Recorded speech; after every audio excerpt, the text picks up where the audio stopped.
Saludos y bienvenidos a Sapiens. Les habla su amigo Ferran Prat. Vamos a entrar en delirio. Delirio de la ciencia. ¿Qué está sucediendo con la ciencia y hacia dónde va?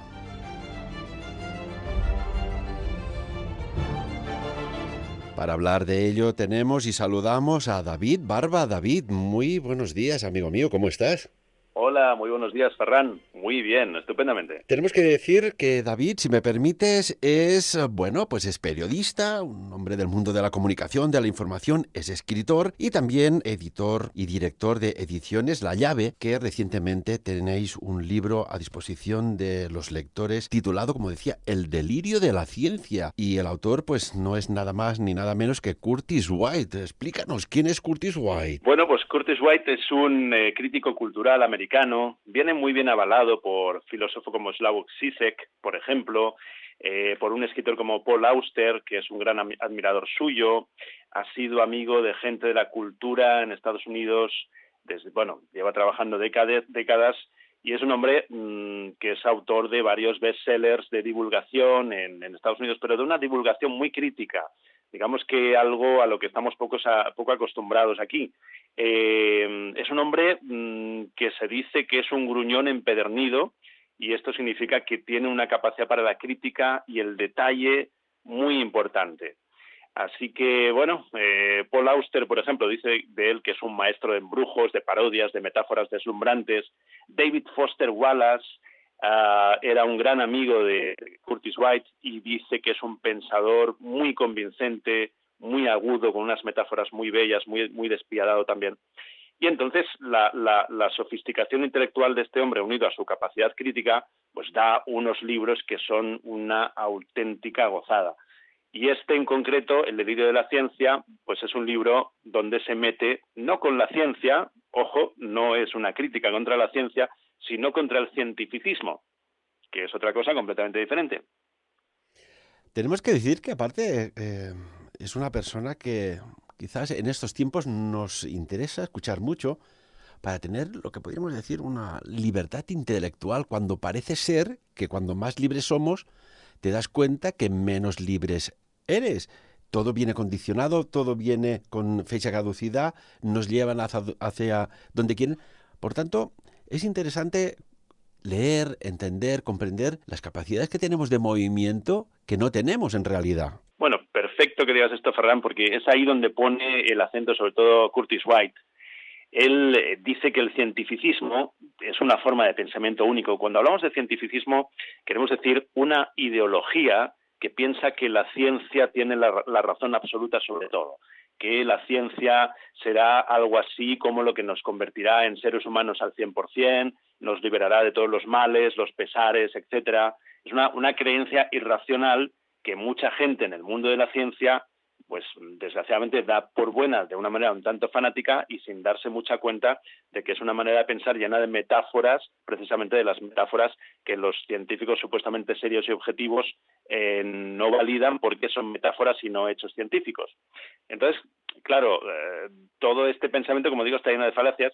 En Estados Unidos, por ejemplo, hay una lucha feroz entre científicos, por un lado, y cristianos evangélicos, por otro, que es esta nueva ultraderecha que lucha contra la teoría de la evolución, la libertad sexual, etcétera.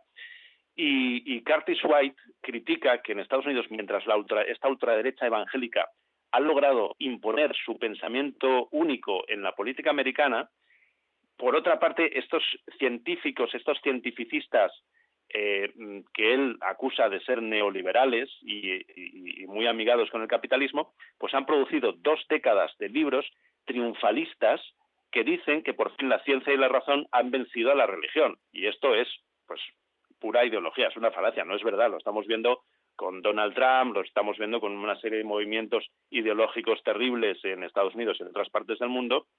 Parece que todos estos divulgadores científicos pues no tienen mucha razón. En fin, no sé si me explico más o menos con lo que plantea el libro. Es un debate muy interesante. Hay algo también en España, es diferente, o sea, el debate de los cientificistas que plantean los cientificistas es diferente, ¿no? En vez de luchar contra la Iglesia o contra los cristianos evangélicos o esta serie digamos, de ideas de ultraderecha, aquí el neoliberalismo científico lucha contra el Reiki o contra la homeopatía, haciéndonos creer que esto es un problema gravísimo de salud pública. Y esto no es cierto, no es un problema gravísimo de salud pública. El problema grave es que se extienda el pensamiento único y que la gente desconfíe de la democracia como está pasando, ¿no? Pero bueno, son guerras culturales y no debates objetivos. Esto es un poco lo que critica Curtis White. No sé cómo te parece el debate, Ferran, pero a mí personalmente me apasiona y estaba esperando que surgiera una voz crítica de peso que pusiera el dedo en la llaga con este asunto. Porque lo que está claro es que los desarrollos científico-tecnológicos van a velocidades estratosféricas. Y por otro lado, el desarrollo espiritual, el desarrollo filosófico, parece que se ha quedado bastante estancado. ¿Por qué esta diferencia de velocidad, David? Sí, es muy interesante esto también que planteas. Curtis White lo explica muy bien en su libro. Su libro es una apuesta también por el romanticismo, el verdadero romanticismo del siglo XIX, XVIII, XIX, y es una apuesta por el arte y la cultura en un mundo donde el arte y la cultura están cada vez más contra las cuerdas, ¿no? Entonces, es muy interesante ver cómo cada vez estamos más apasionados por la tecnología.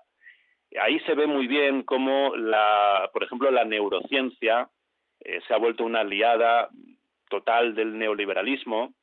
La neurociencia y la ciencia en general se ha vuelto una aliada del complejo militar industrial, se ve muy bien en Estados Unidos, y se ha vuelto una aliada de la gran industria farmacéutica que convierte todos los males y los pesares de los seres humanos en soluciones de pastillita.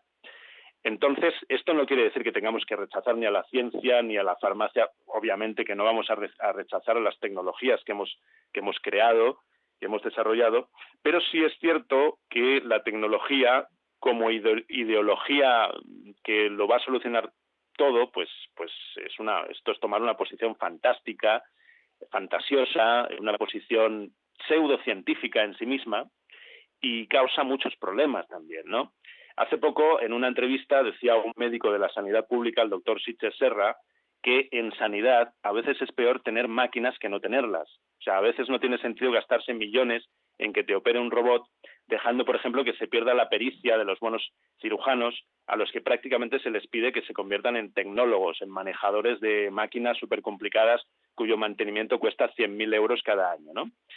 Entonces, bueno, tenemos por un lado esta confianza ciega en la tecnología.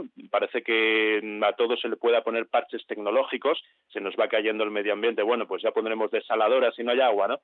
Entonces, este no es el camino, y a la vez el papel de la crítica, de la autocrítica, de la reflexión profunda, del arte, de la cultura, cada vez ocupan un espacio menor porque no son rentables, porque no entran dentro de la gran estafa, y esta sí pseudocientífica, que es la gran estafa del liberalismo, del neoliberalismo, perdón, y del consumismo a toda costa.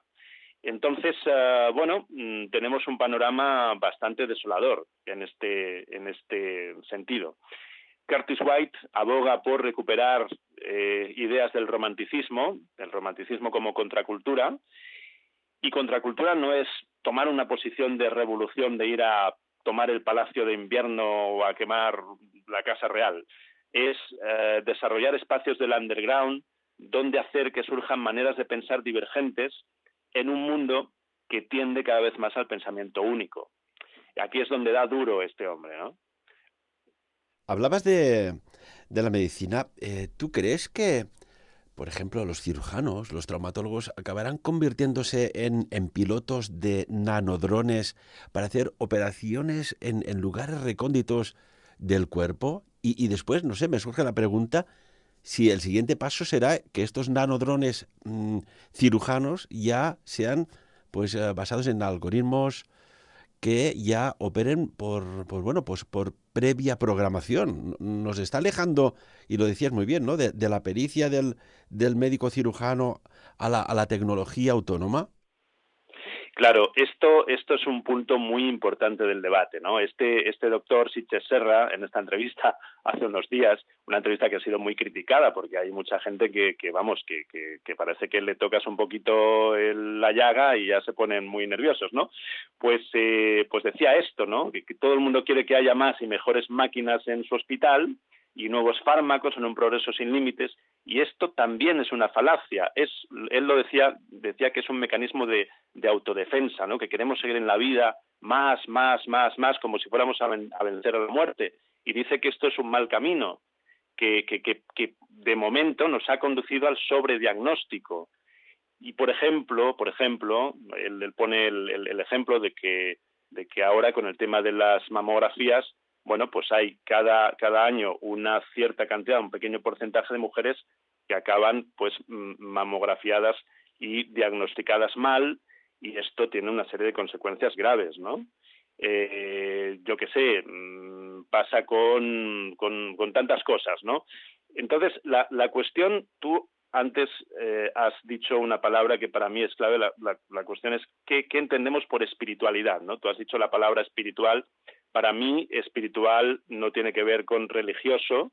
Para mí, espiritual tiene que ver con una idea bastante taoísta, que es como apartar los obstáculos neuróticos que hacen que el libre flujo de la vida, de nuestra, digamos, autorregulación organísmica, de nuestro cuerpo, de nuestra mente, pueda fluir con tranquilidad y, digamos, de alguna manera libremente asociada o en armonía con el medio, ¿no? Con la gente que queremos, con la gente que nos rodea, con el medio natural.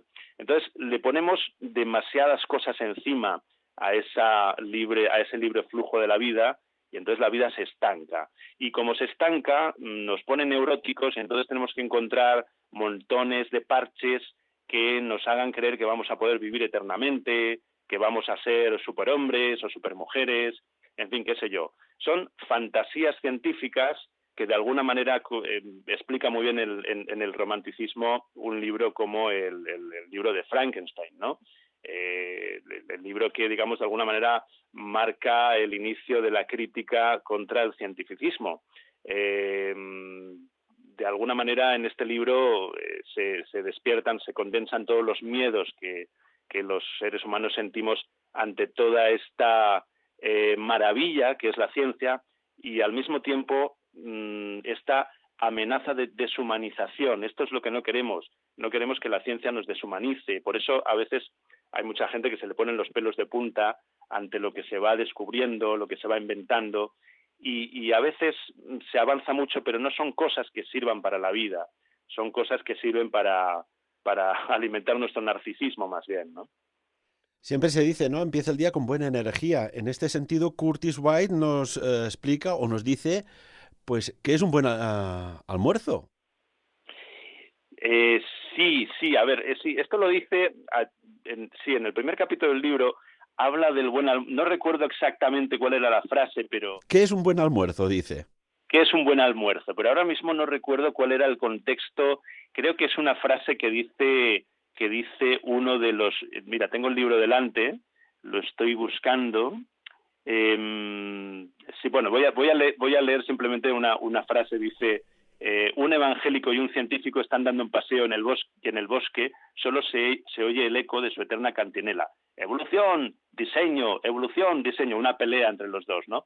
Como si fueran llamadas respuestas de Mirlos o el anuncio de la cerveza Miller Lite. Más ligera, más sabor. Sí.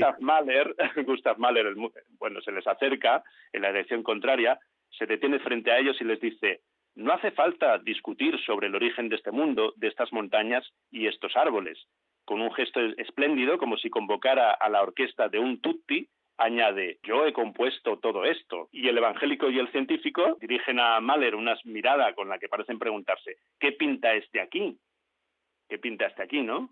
Pero entonces reparan en aquello a lo que Mahler ha dirigido su gesto y exclaman al unísono: mira, estamos en un bosque. Entonces, con esta metáfora comienza el libro. No recuerdo exactamente dónde entra lo del buen almuerzo aquí, pero con esta metáfora, de alguna manera, dicen: bueno, parad ya con tanta guerra cultural, con tanta guerra de opinión. O sea, lo importante es que estamos en un mundo finito, en una vida que también es finita. no importa que una vida sea, o sea, una vida más larga no es necesariamente mejor que una vida más corta. La vida no se tiene que medir por esos factores. La vida se tiene que medir en factores de profundidad, de capacidad para el contacto, de capacidad para el amor, incluso para el amor a uno mismo, ¿no? Al animal interior. Qué sé yo, son otros los parámetros, pero, como digo, esta alianza de la ciencia con el capitalismo, con el neoliberalismo, con el consumismo, es muy peligrosa porque es en ese sentido que nos deshumaniza. Y mientras me haces la siguiente pregunta, yo voy a buscar esto de qué es un buen almuerzo, porque me has dejado con la curiosidad, que no me acuerdo. Porque hay una cosa que es curiosa, ¿no? Cuando hablabas del romanticismo me venían pensamientos y fíjate, David, y también por extensión, pues os hago la pregunta, ¿no? Amigos y amigas de Sapiens, de cuántas veces acaricias tu smartphone, tu teléfono móvil, al pasar el dedo por la pantalla, y cuántas veces acaricias a tu pareja. David, ¿nos hemos alejado del romanticismo? Sí, pero en una doble dirección, o sea, no solo del romanticismo de la pareja y de las novelas de Corín Tellado y estas cosas de mirarnos a los ojos bajo la luz de la luna, sino también del romanticismo del siglo XVIII-XIX, que es una herencia cultural que es la base de tantas cosas de nuestra cultura. Una actitud vitalista, dionisiaca, una actitud de estar en relación con la vida, pero también una actitud de respeto y de, digamos, agachar las cosas, agachar la cabeza ante una cosa que es más grande que uno mismo, como es la muerte, ¿no? O sea, una actitud de celebración de la vida y de aceptación de nuestra finitud, como era la actitud de los poetas románticos del siglo XIX.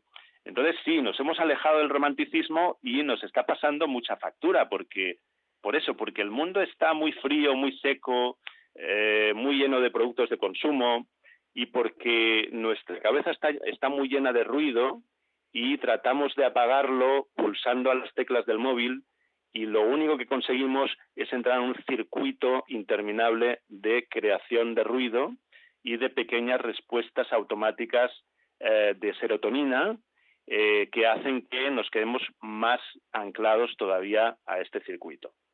Y bueno, dicho todo esto, aquí está el asunto, por fin, del buen almuerzo. Es una anécdota que tiene que ver con un libro de Richard Dawkins, uno de los divulgadores científicos a los que Curtis White critica implacablemente.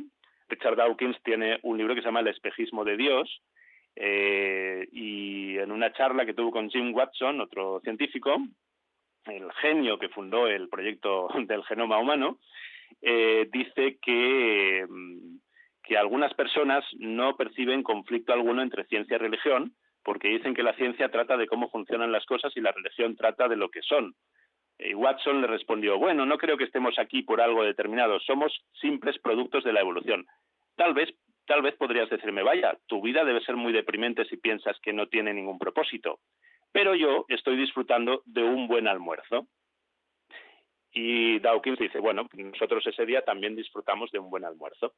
Bien, Curtis White dice sobre esta conversación que si tu vida no tiene ningún propósito y que si somos simples productos de la evolución y que lo que piensas es que estás aquí para disfrutar de un buen almuerzo, pues la verdad es que, chico, mejor que te pongas un poco las pilas y que desates un poco tu sentido, tu olfato de búsqueda, porque te estás perdiendo las cosas realmente interesantes de la vida. Esto es un poco la reflexión. Pero bueno, que cada cual piense lo que quiera, por supuesto, que de esto se trata. Y por ejemplo, también en este sentido, Curtis White, se atreve en el mundo complejo de estas partes que nos conforman, que hay esta biblioteca, esta Wikipedia, este conocimiento, este cómo seremos, cómo somos, toda la información, es decir, en el ácido desoxirribonucleico, el ADN. Y en el capítulo 3 habla del ADN y dice, un parásito que construye un anfitrión. Qué bueno, ¿no? Sí, a ver, él es un hombre que está muy versado en ciencia, es un crítico cultural, pero ha estado en un análisis de la ciencia durante las últimas décadas, en un análisis del mundo que nos rodea muy profundo. Entonces, más que nada, la cosa es que en su manera de hacer implacablemente crítica, él nos está diciendo constantemente, por ejemplo, entre otras cosas, que vernos como un conjunto de genes es un error terrible, ¿no? O sea, que no podemos vernos desde las metáforas que propone la ciencia, porque hay que recordar que la ciencia también propone metáforas, esto es algo muy importante en su libro, es decir, la ciencia no siempre tiene la objetividad que pretende, sino que usa muchas metáforas, ¿no? Los agujeros negros son metáforas. Incluso la misma idea del gen es muy metafórica. Y, sin embargo, esta pretensión de objetividad y de verdad absoluta, pues no le hace bien al debate, ¿no? O sea, son metáforas también. Entonces, tenemos que entender que antes que ser genes o ADN o construcciones de lo que sea, ante todo somos seres metafóricos. Los seres humanos somos seres metafóricos y también nos construimos de una manera que tiene que ver con lo sutil, que tiene que ver con cosas que quizás no son muy explicables científicamente, pero que sin embargo son de sentido común, como que, por ejemplo, el amor une y el odio separa, qué sé yo, este tipo de cosas. Para Curtis White es muy importante poner el foco ahí, porque de alguna manera es el principio de la vacuna que necesitamos contra ese pensamiento único que propone el cientificismo, o contra esa falacia de debate que está teniendo lugar entre neoliberalistas científicos por un lado y entre fanáticos religiosos por el otro. Todo lo que no esté en un lado o en el otro, hay una tendencia a considerarlo superfluo, a considerar que son tonterías, y no es así, o sea, no es así. O sea, si tú no eres un fanático de la ciencia, ni eres un fanático de, yo qué sé, del evangelismo religioso, tú también tienes que tener un lugar en el debate. Y, sin embargo, las actitudes fanatizadas no te lo dan. Y estas actitudes fanatizadas pasan en la religión y también pasan en la ciencia. Bueno, de hecho, aquí casi que podríamos pensar en pues, un alumno, imagínate un alumno y un profesor, ¿no? Y el profesor, pues, creemos una situación inventada, pero está discutiendo con el alumno y el alumno con el profesor, y que aparezca un tercer escenario, una tercera persona para mediar entre el alumno y el profesor. A día de hoy, el que saldrá más mal parado es esta persona mediadora. ¿Cómo puede ser esto? Sí, eso me temo, sí, es por eso mismo. Es como que estuviéramos yendo hacia un mundo donde se reducen las posibilidades, ¿no? O sea, una de las grandes características de la vida en la Tierra es la diversidad, ¿no? La diversidad biológica, pero la diversidad en todos sus sentidos, ¿no? O sea, la diversidad cultural, la diversidad lingüística. Entonces parece como que vayamos a un mundo en el que efectivamente ocurre un momento de extinción o de tendencia a la extinción. Y tendencia a la extinción significa un empobrecimiento de esta diversidad, de esta riqueza. Por eso es muy importante tomar posiciones que enriquezcan el debate. Las obras de Curtis White, por ejemplo, siempre son una cita ineludible en Estados Unidos, una cita con la libertad intelectual, con el hecho de encontrar caminos divergentes, ¿no? Con un cierto escepticismo de las grandes categorías de nuestra cultura, de los lugares donde parece que todos tengamos que comulgar, ¿no? Y es una reivindicación de la función utópica de la imaginación, por ejemplo, una reivindicación del pensamiento crítico en este sentido. Cuando digo función utópica de la imaginación, entro en un territorio que muchos acusarían también de pseudocientífico, como el Reiki o la homeopatía, porque hoy en día alguien del Ministerio de Ciencia te puede acusar de pseudocientífico si practicas Reiki o si tomas potitos de homeopatía, pero también si muestras opiniones un tanto utópicas, porque parece que estamos todos tan desilusionados y tan descreídos que la utopía y la imaginación tengan que ser un territorio solo reservado a los narradores, ¿no? Solo reservado a las series de Netflix. Bueno, hay una cosa muy curiosa, ahora que hablas de, por ejemplo, el Reiki, ¿no? ¿Cómo se atreven a ir contra el Reiki si, por ejemplo, esta misma persona que va contra el Reiki, cuando se da un golpe, o le dan un golpe, o lo que sea, lo primero que hace es las manos automáticamente teledirigirse a donde ha habido el impacto para calmar? ¿Cómo puede ser? Sí, la verdad es que, bueno, el debate de fondo que plantea el Ministerio de Ciencia y las asociaciones o el lobby cientificista, pues mal llamado de nuevos ateos o de neoateos, que son los que asesoran al ministro de Ciencia, desgraciadamente, pues una gente muy fanatizada. Bueno, pues el debate que os plantean es que esto no es ciencia. Y tienen razón, o sea, es que el Reiki no es ciencia. Yo lo consideraría un arte que pasa por la autosugestión, puede ser, pero un arte. El teatro también pasa por la autosugestión. La cuestión es que cualquier persona que haya experimentado con Reiki, con personas que saben hacer bien, que lo hacen pues profundamente, pues verán que les ocurren cosas, ¿no? Que el Reiki no es ninguna tontería, que el Reiki es algo que, bueno, que produce o induce a algún tipo de estado no habitual de conciencia, de relajación, de contacto con uno mismo. Y bueno, que ocurra eso, pues quizás hoy en día no tiene ninguna explicación científica, o quizás la explicación es que nos autosugestionamos. Puede ser, pero incluso como un teatro terapéutico, puede ser perfectamente válido. O sea, lo que no tiene ningún sentido es que haya un programa de voluntariado de personas que practican Reiki, que hacen masajes de Reiki, que vayan a los hospitales públicos de Cataluña y que ofrezcan sus servicios voluntarios a los pacientes de cáncer, y que estos pacientes de cáncer estén encantados con esos servicios voluntarios, y que los médicos que los atienden estén también encantados con todo esto, como ha estado sucediendo hasta ahora, que el Ministerio ha prohibido radicalmente que los practicantes de Reiki entren en los hospitales públicos de Cataluña, no sé si también del resto de España. Claro, esto es una barbaridad y esto también es fanatismo.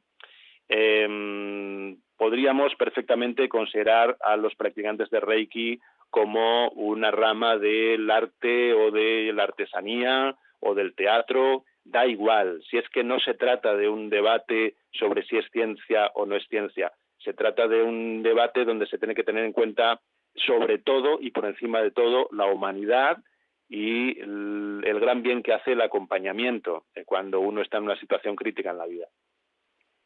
Y tanto que sí. Y, por ejemplo, David, Curtis White dice, por desgracia, durante los últimos 3 milenios, gran parte de las sociedades han visto un peligro en aquellos más capaces de entender y trabajar con el azar. Y aquí, pues, cita, por ejemplo, los artistas y los científicos, porque siempre han tendido a hacer preguntas que abren camino a nuevas y no deseadas posibilidades. Qué bueno, ¿eh? Es muy bueno. Yo creo que aquí se entiende muy bien esta idea de que nos enriquece a la vida la biodiversidad y la diversidad de pensamiento, la diversidad cultural, la diversidad lingüística. En este sentido, si vamos en esa dirección, nos enriquecemos y la vida se vuelve más rica, más estupenda, ¿no? En el sentido contrario, nos empobrecemos y nos acercamos más a lo que, no sé, por decir algo, Freud podría haber llamado el instinto de muerte, ¿no?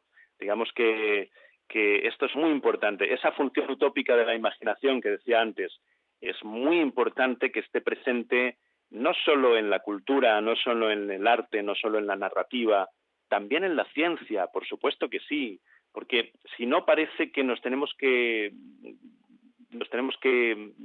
ceñir exclusivamente a lo que nos dicta el mercado, a lo que es comercial, a lo que es rentable. Y si seguimos así, pues ya sabemos lo que nos espera, que es pues un mundo que se va muriendo, que se va secando, donde cada vez la lucha por los recursos se va a convertir en algo más despiadado y donde el poder establecido pues cada vez se va a poner pues más tiránico. Y esto es un desastre. Cuando hablábamos de ADN, recuerdo cuando se publicó en la revista Genome Biology and Evolution, bueno, pues un estudio que se realizó a cabo por Dan Graur, que trabaja en la Universidad de Houston, en Estados Unidos, y allí destacaba básicamente que al menos 3/4 partes del genoma humano está compuesto de lo que mal denominado se ha dicho ADN basura. Es decir, llevamos algo encima nuestro que a priori no es funcional, pero que sí tiene unas funciones determinadas. Esto es realmente apasionante y realmente para mí es uno de los grandes misterios de la humanidad. Sí, sí, bueno, es que claro, ¿no? O sea, se le pone la metáfora de basura, es una metáfora que surge de la divulgación científica de los llamados nuevos ateos como Richard Dawkins, Christopher Hitchens, toda esta gente. O sea, es algo muy metafórico llamarle a todo esto la parte basura del ADN. O sea, es una metáfora, pero es que en realidad simplemente ignoramos si tiene alguna utilidad. Seguro que la tiene. Y más allá de una utilidad práctica, quién sabe si tiene algún tipo de utilidad latente que se pueda mostrar o desarrollar en el futuro. ¿Qué sé yo? El asunto de fondo es que los neurocientíficos y sus divulgadores mediáticos como Dawkins, Hitchens y compañía, pues nos están diciendo, bueno, pronto el mapeo del cerebro humano y del ADN y de todas estas claves científicas de la constitución de lo que es el ser humano, pronto vamos a completar todo esto y pronto sabremos, por tanto, quiénes somos, por fin sabremos quiénes somos, para qué servimos y cuál es nuestro lugar en el universo y en la vida. Quizás, David, crees que no sale toda la información porque preocupa que la población mundial sepa de quién y de dónde venimos, porque a este estudio que dice que el 75% es ADN basura o ADN no funcional, curiosamente el proyecto ENCODE destaca, y todo su equipo científico, que el 80% del genoma sí que es funcional y que está claro que aún no se ha dicho la última palabra sobre este tema. Me viene a mí un pensamiento de que se nos oculta algo extremadamente potente que tenemos en nuestro interior, que se puede activar si no está activado ya, pero que está neutralizado. David, ¿cuál es tu opinión? Yo creo que más bien el asunto es que toda esta promesa de que la ciencia logrará el mapeo del cerebro y del ADN y que esto nos dirá por fin quiénes somos, yo pienso que todo esto es una falacia. Yo pienso que lo más probable es que nunca lleguemos a saber exactamente quiénes somos, porque eso en sí mismo constituye la búsqueda básica y sustancial y profunda de nuestra propia humanidad y de nuestro propio sentido. Digamos que está esta metáfora maravillosa que es el viaje del héroe. Es una metáfora que Cuéntanos, cuéntanos. es la gran metáfora de la humanidad, ¿no? Por ejemplo, voy a poner un ejemplo, el Frodo del Señor de los Anillos, que es un muchachito que está en su casa tranquilamente hasta que viene un anciano sabio, Gandalf, que pica a la puerta, llama a la puerta y le dice, te tienes que poner en camino a la búsqueda, tienes que saber quién eres, saber por qué estás aquí en la vida, cuál es tu propósito. Y el otro le dice, no, no, déjame que estoy calentito en casa. Pero al final siente la llamada de la búsqueda de ese algo más y se pone en camino y pasa por muchas pruebas, llega incluso a visitar el mundo de los muertos prácticamente y al final vuelve a casa y se encuentra con que vuelve más sabio. Es un poco también como el cuento del pájaro azul, era el cuento del hombre que buscaba el pájaro azul porque le habían dicho que era el pájaro de la sabiduría, que con eso comprendería cuál es el sentido de la vida, qué es lo que hacemos aquí. Y entonces salió de casa y recorrió el mundo por aquí, por allá, por el norte, por el sur, durante décadas y décadas y décadas, y casi parecía que iba a encontrar el pájaro azul, pero nunca conseguía cazarlo. Hasta que al final, ya viejo y cansado, volvió a su casa, entró en el patio, en el jardín interior, y allá, en el árbol, en el olivo que siempre había estado en su patio, encontró que anidaba el pájaro azul. Pues de alguna manera con la ciencia pasa lo mismo, ¿no? La ciencia está buscando afuera el pájaro azul de nuestra inmortalidad, de nuestra perfección. El pájaro azul está en casa, es decir, en el pozo oscuro de nuestra conciencia. Es ahí donde vamos donde hay que viajar para saber quién somos. Seguramente no lo vamos a descubrir en esta vida, no sé si en la siguiente, porque no sé si hay. Pero lo interesante no es ni siquiera que lleguemos a descubrirlo, lo interesante es ese viaje. Eso es lo que de alguna manera nos puede dar el sentido de la vida. Mira, cuando tocas este tema de la vida, yo recuerdo al principio, en mis mundos analíticos de laboratorio, cuando hacías las pruebas de hepatitis, pues sabíamos que había algo extraño, y que había la hepatitis A y la hepatitis B, pero sabíamos que había algo que no era ni A ni B. Ahora ya sabemos que es la hepatitis C. En este sentido, cuando siempre estamos luchando, ¿no?, o para saber si hay vida después de la vida, o qué sucede cuando se fallece, o si ahí se acaban esos trillones de células descomponiéndose y queda ese carbono residual, o hay algo más que ni es ni vida, ni es muerte, y que ahí está. Y cuando hablabas de Frodo, recuerdo algo que a mí me maravilla, que va un poco relacionado con el delirio de la ciencia de Curtis White. Cuando Frodo le dice: a que nos enfrentamos, Sam, a su amigo, aquel que era más rubito, dice: a que algo bueno en este mundo, que hay algo bueno en este mundo y vale la pena pelear por ello. Qué bonito, ¿no? Qué bonito, qué maravilla. Pues sí, la verdad es que sí, hay algo bueno, hay muchas cosas buenas en este mundo. De alguna manera la metáfora del pájaro azul también tiene que ver con esto, ¿no? Uno viaja por la vida y va descubriendo que las cosas buenas pues no son necesariamente el éxito, la fama, el poder, el dinero, sino que son cosas que tienen que ver con el autoconocimiento, con el desarrollo del amor, ¿no? Parece que estamos muy mal de amor, ¿no? Sobre todo porque la mayoría de la gente no se quiere a sí misma, o sea, la verdad es que de amor propio o de amor al animal interior vamos muy mal, y entonces ponemos el foco en cosas que supuestamente dan brillo, dan poder, como si fueran parches existenciales para ir pasando en vez de vivir la vida verdadera, ¿no? Hay una metáfora de un personaje del mundo sufi, que es el Mulá Nasruddin. El Mulá Nasruddin es una especie de sabio loco, de un Quijote que siempre le pasan cosas ridículas, y hay un chiste de él que dice que está buscando algo a la luz de una farola en la calle, y vienen sus amigos y le dicen: Mulá, ¿qué se te ha perdido? No, pues la llave de mi casa. Y entonces le ayudan a buscarla, y al cabo de las horas no aparece, y alguien le pregunta: pero Mulá, ¿seguro que la has perdido aquí? Dice: no, la perdí dentro de mi casa, pero es que aquí hay más luz. ¡Qué bueno!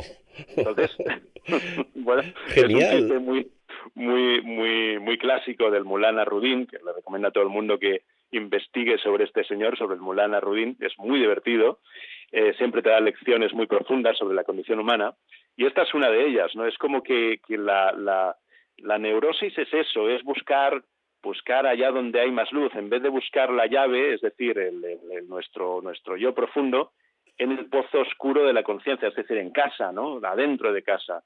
Entonces buscamos fuera, buscamos en el poder, el dinero, la belleza, qué sé yo, la estética, buscamos en cosas así.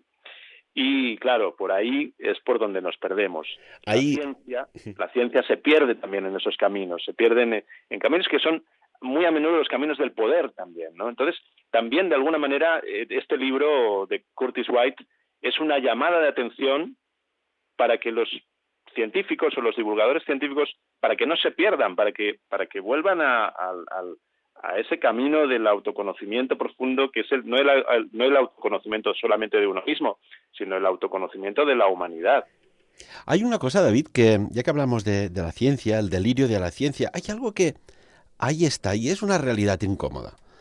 ¿Cómo es que científicos que hacen grandes descubrimientos en especialidades muy concretas, algunos de ellos tienen, ¿cómo podría decirlo?, muertes no muy claras o extrañas desapariciones, extraños fallecimientos? ¿Ahí crees tú que se descubren, pues puede ser en la línea genómica, en la línea de anticuerpos, en la línea de desarrollos tecnológicos, no sé, me viene a la cabeza tecnología de invisibilidad, etcétera, que son incómodos y que por ello pues sufren extraños accidentes o desapariciones? Bueno, yo la verdad es que no en fin, me considero un poco ajeno a cualquier teoría de la conspiración. No digo que no pase, pero sí que pienso que hay mucha gente que piensa que ocurre más de lo que ocurre, todo este tipo de cosas, ¿no? Obviamente, los seres humanos, tú y yo somos periodistas, sabemos que los seres humanos de a pie nos perdemos muchas cosas porque el poder y las élites pues trafican con información y trafican con conocimientos que no llegan al común de los mortales, ¿no? Y eso es eso es uno de los pilares del poder desde siempre. O sea, el poder tiene acceso a información que el común de la gente no tiene. Y en eso se asienta, es una de las bases del poder, junto también con el militarismo y con el acopio de los recursos básicos, los recursos naturales, ¿no? Yo no lo sé, me confieso un ignorante sobre la pregunta que planteas. Lo que sí que sé es que la verdad es que no confío demasiado en la gente que no se conoce a sí misma y en la gente que está muy tomada por sus neuras, por su psicosis, por su sed de poder. Y lo que pasa con las élites, con las clases dirigentes, es que cuanto más locos están, cuanto más psicópatas están, pues más encaramados los vemos al poder. Y esto lo podemos ver muy claramente cuando echamos un rápido vistazo a los líderes mundiales, ¿no? O sea, creo que todo el mundo ve bastante claro que Trump encaja perfectamente con la definición de un psicópata. De hecho, lo ha dicho la Asociación Americana de Psiquiatría, bueno, un conjunto de médicos psiquiatras americanos que publicaron una carta diciendo esto, que Trump debería estar inhabilitado porque es un psicópata. Esta misma psicopatía se expresa de manera diferente, pero también en Vladimir Putin o en Erdogan y, por supuesto, un caso clarísimo de psicopatía delirante, una cosa lamentable ya, patética, es la de Bolsonaro en Brasil. O sea, un señor, un absoluto fanático, lleno de delirios religiosos, sediento de poder, por encima de todo. O sea, no le importa a la gente, es racista, es homófobo, no le importa el medio ambiente, o sea, no le importa nada, le importa su poder personal, su posición, de una manera absolutamente fanática. Sus hijos están envueltos en casos de paramilitarismo gravísimo, con asesinatos gravísimos, todo ello mezclado con una corrupción tremenda en un país donde la desigualdad social es un problema gravísimo. En fin, o sea, un desastre total. Entonces, cuanto más locos están, más luchan por encaramarse al poder, con lo cual tenemos un problema gravísimo. Y ahí puede pasar de todo, asesinatos, pues por supuesto, cualquier cosa, puede pasar, es que pasa constantemente.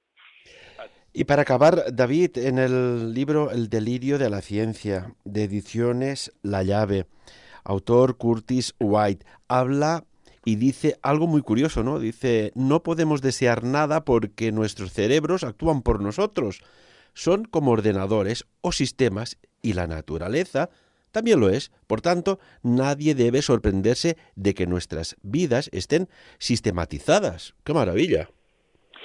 Yo no sé si esto lo dice él o es una crítica a uno de los divulgadores científicos o a uno de estos cientificistas. Me suena más que sea lo segundo, porque Curtis White es un hombre que confía mucho en el libre albedrío, en la libertad de pensamiento y confía mucho en que sí es cierto que los seres humanos, cuando crecemos, cuando se nos desarrolla el carácter, sí que nos metemos en una dinámica muy propia de esta que he contado del Mulana Rudin, que empezamos a sacar el foco de nuestra propia interioridad y de nuestra creatividad y de nuestro pensamiento, digamos, más creativo, y lo empezamos a poner en buscar afuera, en buscar la fama, el brillo, la tontería.